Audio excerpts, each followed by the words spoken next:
alinhando prioridade. A salvação na vida do cristão, ela não é um passe para o céu. Ela não é um visto que te leve para o céu. A salvação é o primeiro passo na vida cristã.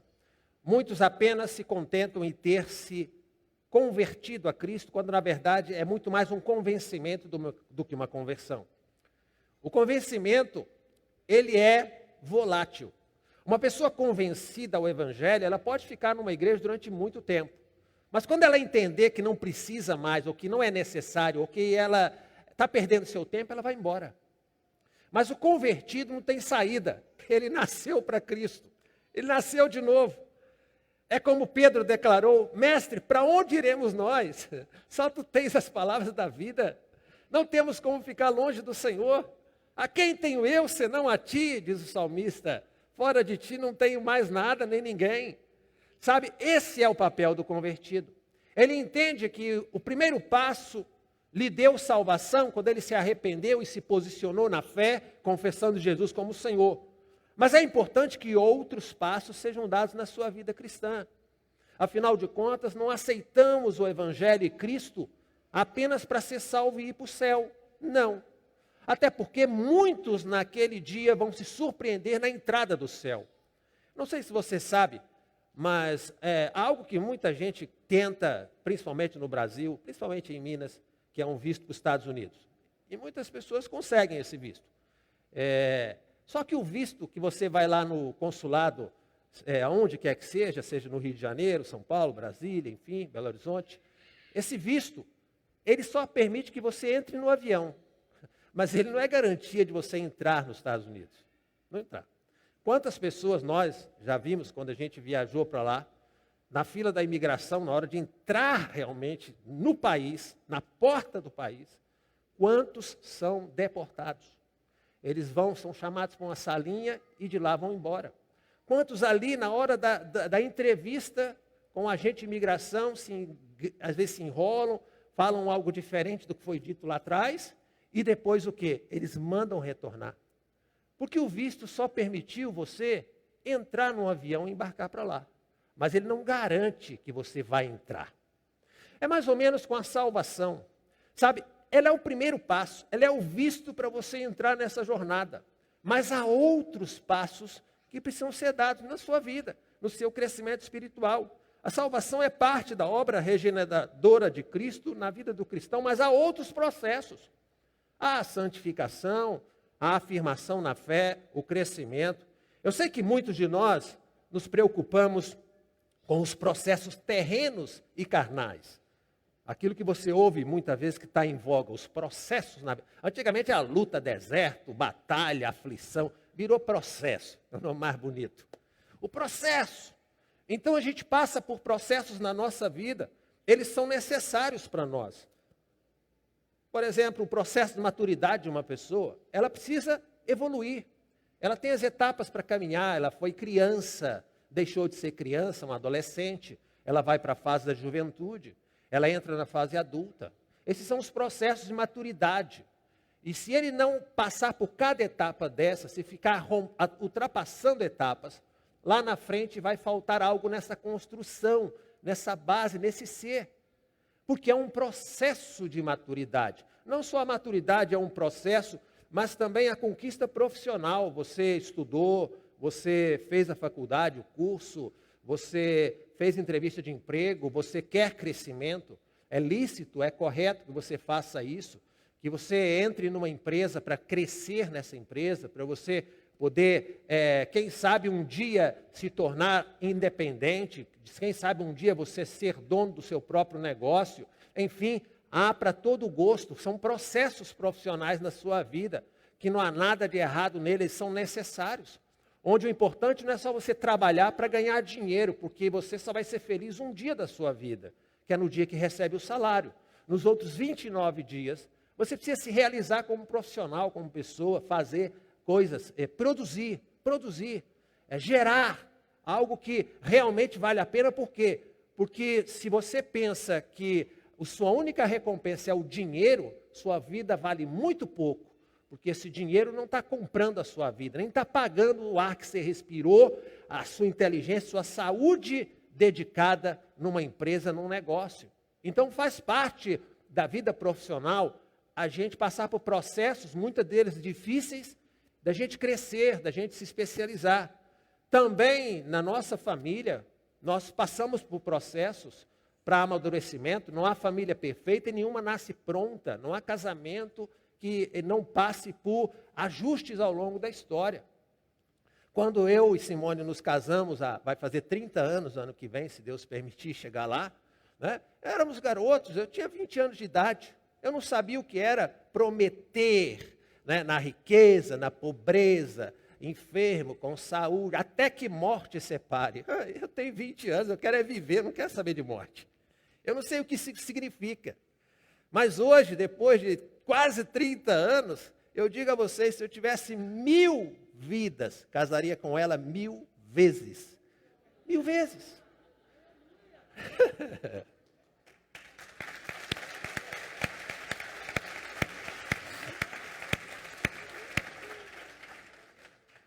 Eu ia até completar, mas não vou nem estragar. Vamos ficar assim. Né? Mas por quê? É perfeita? É. É linda, maravilhosa. Mas é resultado de um amadurecimento. Que a gente tem que ir passando por essa etapa. Porque você não pode romantizar as coisas. Os relacionamentos. Que são muitas vezes na base dos ajustes. E às vezes o ajuste ele envolve aperto. E às vezes quando aperta, espana, rompe, tem que costurar, recosturar, trabalhar. É algo que é trabalhado. São coisas importantes para a nossa vida, esses processos. Mas também há processos espirituais pelos quais nós devemos passar. E muitos pararam lá no visto. Muitos pararam só na salvação. A razão pela qual muitos cristãos, muitas vezes desanimados, trocando a vida com Deus por uma vida no mundo, é porque eles pararam só no começo. Porque eles só se converteram ou se convenceram a Cristo para ir para o céu. Só que o céu parece que está um pouquinho mais longe. E o tempo vai passando. E você começa a perceber que há ajustes que você e eu temos que passar na vida espiritual. De crescimento, de amadurecimento. São processos que não podem ser vistos como algo secundário, nem complementar, mas como prioridades na nossa vida. E o que Jesus faz com estes discípulos é justamente estabelecer prioridades. Eu não sei se você sabe, mas essa história começa quando Jesus vai ao poço beber água e pedir para beber água à mulher samaritana. Sabe, tudo começa com um sentimento, uma fome, uma sede. Os discípulos foram à cidade onde essa mulher morava comprar comida, porque era algo natural, era o previsível. Era aquilo que era natural, comer sempre. Sabe? E eles foram à cidade. E nesse interregno de ir à cidade, Jesus encontra aquela mulher no poço. E ele então pede água. Ela responde a Jesus com uma resposta preconceituosa, dizendo: mas como tu, sendo judeu, falas comigo, que sou uma mulher samaritana? Aí Jesus diz a ela o seguinte: olha, se você soubesse com quem está falando, sabe aquela história? Sabe com quem está falando? Mas não é para ser pedante, é para abençoar, é para ajudar. Se você soubesse quem te pede dar de beber, você lhe pediria e ele te daria uma água viva. Aleluia. Ela diz: então és tu maior que o nosso pai Jacó, que cavou esse poço? Aí Jesus responde: olha, filha, todo que beber dessa água vai tornar a ter sede. Mas aquele que beber da água que eu lhe der, aleluia, nunca mais terá sede. Será satisfeito, vai andar feliz, vai ser uma pessoa realizada, porque sabe que em Cristo todas as suas necessidades vão ser supridas a seu tempo, no seu momento certo, nos processos que Deus tem para as nossas vidas. Então a mulher samaritana, mais uma vez no debate religioso, porque a questão é essa, o convencimento, ele vem só pela religiosidade. Pastor, me explica melhor, eu quero entender isso. Há coisas que não são para entendimento, é para a sua fé, para a sua confiança. Se você precisa entender e aplicar algo sobrenatural nas coisas naturais, é porque você não precisa de fé, você precisa de convencimento. Mas a fé é essa crença na palavra do Senhor, sabendo que o que Deus diz na sua palavra há de se cumprir na nossa vida. Amém? Crescimento espiritual. E então a mulher diz, olha, os judeus dizem que a gente deve adorar. Como pode? Uma conversa sobre comida, bebida, virou conversa religiosa. Nós devemos adorar, vocês devem adorar no templo, e nós, os samaritanos, adoramos aqui nesse monte. E aonde que deve ser, na verdade? E Jesus diz, olha, nem uma coisa nem outra, filha. Agora, o Pai está à procura dos que o adoram em espírito e em verdade. Aí ela despertou. E então ela disse, dá-me de beber dessa água, para que eu não venha mais nesse poço tirar essa água. Sabe? Ou seja, ela percebeu que havia coisas em Cristo que ela precisava para a sua vida, onde muitas vezes a religiosidade nos cega para entender e para crescer espiritualmente, acerca daquilo que nós já sabemos, do natural, do normal. E então, diz a palavra do Senhor que Jesus disse para ela a respeito dos maridos, e ali foi revelada a sua vida. E então ela sai. Os discípulos chegaram, encontraram Jesus conversando com ela, acharam aquilo esquisito e comentaram só entre eles. Eles não eram besta de confrontar Jesus, enfim. Mas eles ficaram só ali entre eles. E a mulher saiu e foi pregar o evangelho para aquela cidade que ela fazia parte. Amém? Os discípulos foram lá para tirar alimento da cidade. Ela, uma nova convertida, foi lá para falar de Jesus àquela cidade. Sabe, às vezes o crente, ele está vivendo no automático no mundo. Supermercado, restaurante, empresa, negócio, casa, igreja, volta, estuda. Ele está ali. Ele não percebe que na sua caminhada, ele foi chamado para fazer algo glorioso, algo grandioso, de levar o evangelho de Cristo. Há tanta gente que você encontra no seu caminho perdida, frustrada e decepcionada. E tudo que elas precisam não é de você, elas precisam de Deus na vida delas. Mas você é a voz que vai despertar o coração delas. Amém? A quem enviarei, diz o Senhor? Quem há de ir por nós? Eis-me aqui, envia-me.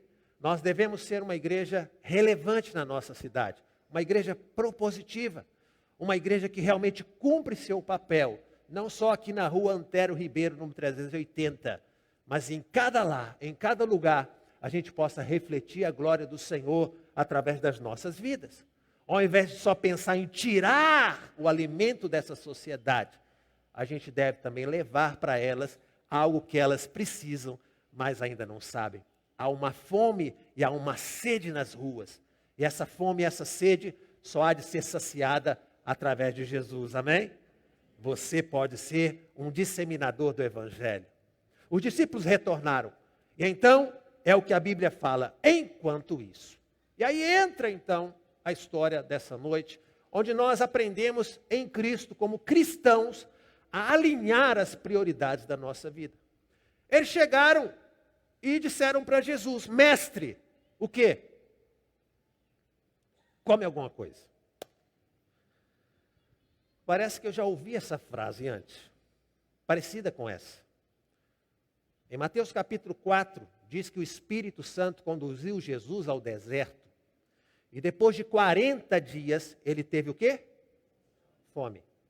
E a voz de Satanás chega para ele na hora da fome e diz o quê? Se tu és o Filho de Deus, manda que essas pedras se transformem em pães. A fome é um sentimento, algo que nos tira do controle. Eu não sei você, deu a hora do almoço, do café, da janta, a coisa começa a ficar diferente. O humor vira, né? Parece que a gente vai se transformando no Hulk, né? Porque fica angustiado. Uma pessoa com fome, olha, você quer resolver problemas, alimente quem está com fome do seu lado. Você já vai ganhar muitos amigos, né? Por isso que as pessoas gostam de estar juntos. Acabou o culto, vamos comer, convidar um daqueles que foram recebidos aqui hoje na comunhão da igreja, amém? Você não é um número no hall de membro, você é uma vida preciosa para Jesus. Então você vai, irmão, vamos ali comer uma pipoca, vamos ali comer uma pizza, vamos ali comer um feijão com arroz, enfim. Por quê? Porque vai dar fome daqui a pouco.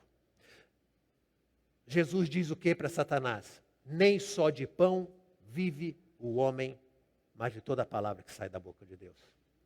Ou seja, há coisas que podem esperar. Não, eu vou morrer. Não vai morrer. Se você não comer agora, você não vai morrer. Não, mas eu tenho que ser agora, já. Não, passa, pode pular, você não vai morrer. Tem gente que vive dias.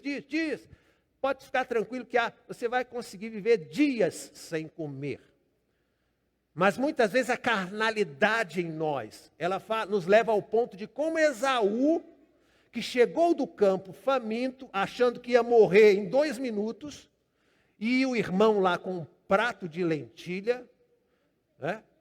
E Esaú então vende a bênção da primogenitura, ou seja, ele não tinha prioridade espiritual na vida dele.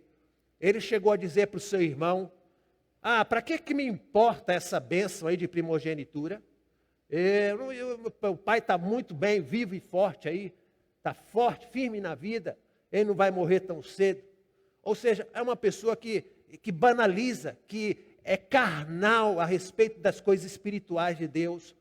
E por causa dessa fome, que não ia matar ele de forma nenhuma, ele vende a bênção da primogenitura por causa de um prato de comida. Sabe, nós temos que tomar cuidado com as nossas fomes, com o que tem governado os nossos sentimentos, a respeito daquilo que a gente vive na vida cristã. Eu sei que você tem fome de se formar, fome de ter negócio, fome de casar, fome de namorar, você está desesperado. Mas espera no Senhor, amém? Há uma outra comida que você precisa comer, porque essa tem prioridade na nossa vida. Então os discípulos chegam a Cristo e eles são daquelas pessoas que acham que você tem que sentir o que elas sentem. Se para elas é hora de comer, se para você é, para os outros também tem que ser. E nem todo mundo está no mesmo alinhamento. Alguns choram quando outros estão rindo. E a Bíblia diz: se está alguém triste, ore. Não é chore, é ore. E se está alguém alegre, cante louvores. Amém? Louva o Senhor. Porque alguns podem estar sorrindo e outros podem estar chorando. Porque o tempo não é igual para todos nós, porque os processos são diferentes na nossa vida. E os discípulos chegam ali no automático, como Jesus: é hora de comer, vamos comer. Mestre, nós viemos aqui e o Senhor precisa comer. Aí Jesus, ele revela, ele coloca diante daqueles discípulos algo que eles não podiam esperar de forma nenhuma ouvir dele, que era: tenho já uma comida que vocês não sabem. Sabe aquela comidinha especial que você guardou lá no fundo da geladeira? Aquela, né? Está todo mundo chegando depois do culto em casa. Meu Deus, cadê o feijão, cadê o arroz, cadê a carne? E você está com aquele leitãozinho, aquela costela escondida lá, no fim. Eu tenho, disse Jesus, eu tenho algo aqui muito melhor do que vocês trouxeram. Eu tenho uma comida diferente. Eu tenho um alimento gostoso. Sabe, você quer viver de marmita ou quer viver de um banquete na presença de Deus? Eu tenho algo glorioso, eu tenho algo aqui especial. Vocês nunca comeram a comida que eu tenho aqui.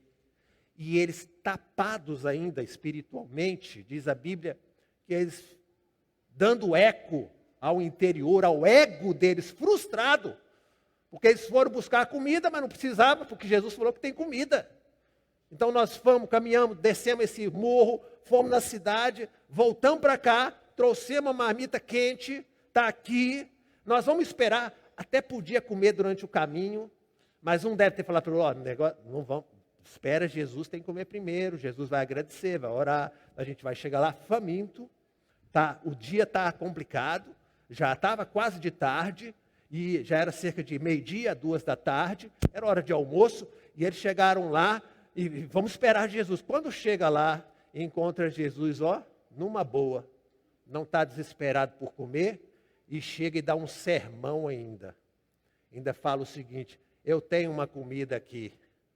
Aí eles, com o ego ferido, né? Poxa Deus, eu fiz tanto pelo Senhor, fiz um esforço enorme, Poxa, é assim? Foi em vão? Eles perguntam uns para os outros: será que alguém Trouxe comida? Quem é que trouxe algo para ele comer? Aí Jesus revela. Ele traz a verdade. Aquilo que nessa noite o Espírito Santo há de trazer ao seu coração. Porque quando a gente tomar desta ceia, não é o pão pequeno, talvez não dê para tapar o buraco do dente. É tão pouco, representa pouco. É tão pouco que alguns acham que nem precisa vir. Ah, não vou nessa ceia. Ah, já fui no domingo do mês passado, todo mês. Quem disse? Eu fui lá no Google, o pastor Google disse que negócio de ceia todo mês não precisa, pode ser uma ceia anual. Eu não preciso. Há cristãos que banalizam a ceia, por isso o apóstolo Paulo fala em 1 Coríntios que há muitos que estão doentes, há muitos que estão enfermos, não é? E há muitos que estão fracos, aliás, enfermos, e outros que morreram espiritualmente. Porque olham para a ceia como um enchimento de barriga, algo natural, demanda natural. A igreja primitiva, quando o apóstolo Paulo escreve aos Coríntios, ele fala com exortação. Porque a Santa Ceia não se tornou mais uma coisa singela, uma coisa simbólica, como Jesus naquele dia, ele chegou, pegou o cálice e disse, olha, isto representa o meu sangue. Pegou um pedaço de pão e disse, isto representa o meu corpo, que por amor de vós é partido. Mas a igreja primitiva transformou a Santa Ceia numa festa de comelança. Sabe aquela coisa que a gente vai inventando, que Deus nunca pediu, e a gente vai inventando na igreja, vai inventando, traz coisa, e foge do propósito da ceia. De forma, diz o apóstolo Paulo, que vergonha vocês, tem gente que deixa de comer em casa para vir comer na igreja, que vergonha. E que vergonha maior, diz o apóstolo Paulo, tem gente que vem comer na igreja e fica bêbado no cálice que era só para representar, enche a cara. Parem com isso, diz o apóstolo Paulo. Vamos voltar ao começo. A ceia não é para encher barriga, a ceia é para nutrir você de verdades espirituais para a sua vida. Ela representa o corpo e o sangue de Jesus, amém? É algo poderoso, maravilhoso, que ele não teve com multidão, ele teve com discípulos. Como ele mesmo declarou, muito desejei comer esta ceia com vocês. Então, quando a palavra do Senhor nos mostra aqui, Jesus dizendo aos discípulos, ele fala, a minha comida, ou seja, o que me satisfaz. Sabe quando você senta num banquete, num rodízio, ó, come até não conseguir apertar mais o botão do terno? Sabe? Jesus diz, olha gente, o que me realiza é fazer a vontade daquele que me enviou, é completar a obra do Senhor. Essa é a minha prioridade. Esse prato de comida pode esperar, o meu estômago pode esperar, mas o meu Deus não vai esperar, amém? Ele é a primazia na minha vida. Buscar em primeiro lugar o reino de Deus e sua justiça, e as demais coisas serão acrescentadas. Você tem vontades? Vontade de namorar, vontade de casar, vontade de comprar casa, vontade de comprar carro, vontade de formar, vontade de ter negócio? Deus também tem vontade. E Jesus fala, eu quero fazer a vontade dEle. A minha vontade seria agora encher a barriga aqui dessa feijoada. Mas Jesus diz para os discípulos, eu vou comer uma outra comida. Eu vou fazer a vontade daquele que me enviou. Por isso os discípulos, tão cegos pela religiosidade, julgando aquela conversa de Jesus com a mulher samaritana, não se aperceberam que quando eles foram à cidade buscar comida, poderiam ter ido lá, ao invés de buscar apenas, ir levar uma palavra àquele povo. Mas o mesmo Espírito que estava naquele monte, estava observando a atitude dos discípulos naquela cidade, talvez negociando, barganhando, tentando comprar mais barato, tentando aproveitar alguém numa necessidade, fazendo um bom negócio, voltando para o monte, olha, compramos uma boa comida por um bom preço. Mas e a vontade daquele que enviou? E a vontade daquele que enviou? E a obra dele que precisa ser completada? São os processos espirituais na nossa vida, aos quais o Senhor nos chama e nos desperta. Nessa noite, através da sua palavra, que nós temos que ter também prioridades espirituais na nossa vida. E que nós precisamos alinhar essas prioridades na nossa vida. Alinhar o projeto de vida nosso com o céu e saber o que deve ter primazia na minha vida. Você pode ter fome. Você tem fomes que elas são satisfeitas rapidamente. Um prato de comida agora, depois você nem se lembra dele. Você almoçou hoje e agora só almoça amanhã. Sabe? Mas Jesus diz, aquele que beber da água que eu lhe der, essa comida que eu tenho, ela não vai te deixar infeliz e insatisfeita. Sabe por que há muitos cristãos infelizes hoje em dia? Porque eles só estão pensando no pão da terra e não no pão do céu. Eles só estão fazendo aquilo que é da terra, os negócios da terra. E não há nada de errado nisso, mas a prioridade, diga comigo, prioridade. A prioridade tem que ser o quê? Fazer a vontade do Senhor e completar a obra dele nessa terra. Amém?